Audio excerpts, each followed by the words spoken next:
Welcome back to Tipping Point. I'm your host, Kara McKinney. Have you heard about China's spy base in Cuba? It appears the Chinese government is picking up where the Soviet Union left off, given a new report from the Wall Street Journal of a top-secret deal between China and Cuba to build an electronic eavesdropping facility on the island about 100 miles off the coast of Florida. The surveillance center would allow Chinese intelligence services to access telecommunications throughout the southeastern United States, while also monitoring the traffic of some American ships.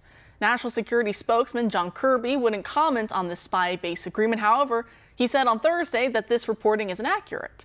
Meanwhile, both the Cuban embassy in Washington, D.C. and the Chinese government have dismissed the Wall Street Journal's report as well. Despite the public dismissals from both nations and the Biden administration, it seems this deal is happening and it's nothing new. According to the New York Times, an unnamed official in the Biden administration, who's not authorized to publicly discuss the matter, has confirmed that a Chinese intelligence presence has been operational in Cuba since before the year 2019. These facilities were reportedly expanded and updated in 2019, and the Biden White House was reportedly briefed on the activity after the U.S. presidential election of 2020. However, it seems nothing was done to address the spy site.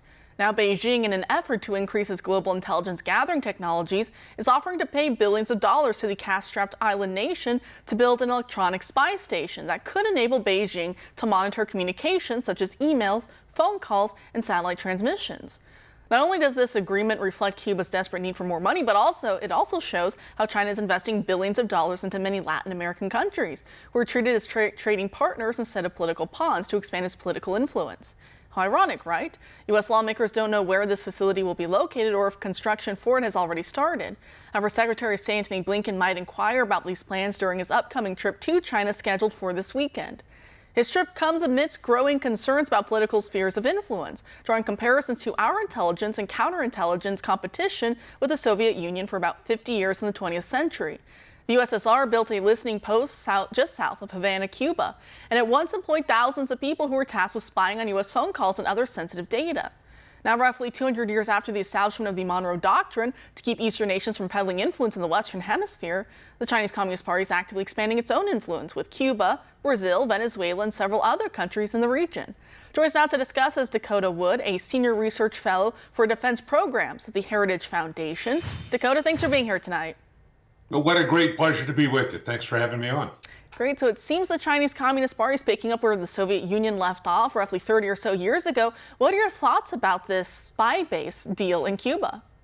Well, I would be surprised if there wasn't one. I mean, China wants to be seen as a great global power. They certainly have the economy to support that assertion.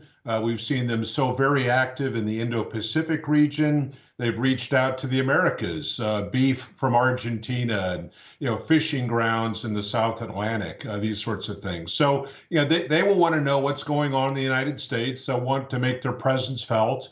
They want trading partners in this part of the world to see them as this, powerful, influential, active sort of character. Somebody strong that others would want to align with. So again, we would be surprised if we didn't see this kind of activity.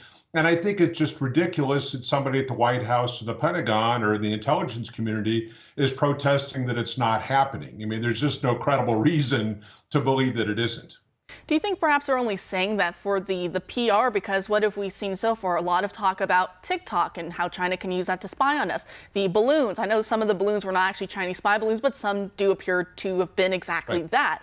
We also know about a lot of the land buy-ups around U.S. military bases and also around strategic telecommunication areas in the United States and more rural parts of the country where, again, the only idea it seems would be they're trying to affect telecommunications here in this nation. So do you think maybe it's just a PR, face save that maybe the administration's trying to do of, hey, what you're seeing isn't really what you're seeing. We saw a similar thing in World War II, not to alert the public when Japan actually did attack not just Pearl Harbor, but also there were attacks here on U.S. soil with incendiary balloons. One killed, I think, 6 people up in Oregon. The government stayed quiet on it, stayed mum to try and keep morale up. Do you think we're seeing something similar here, though, not to keep morale up just because most of the administration's bought up by China anyways? Maybe is that part of the reason?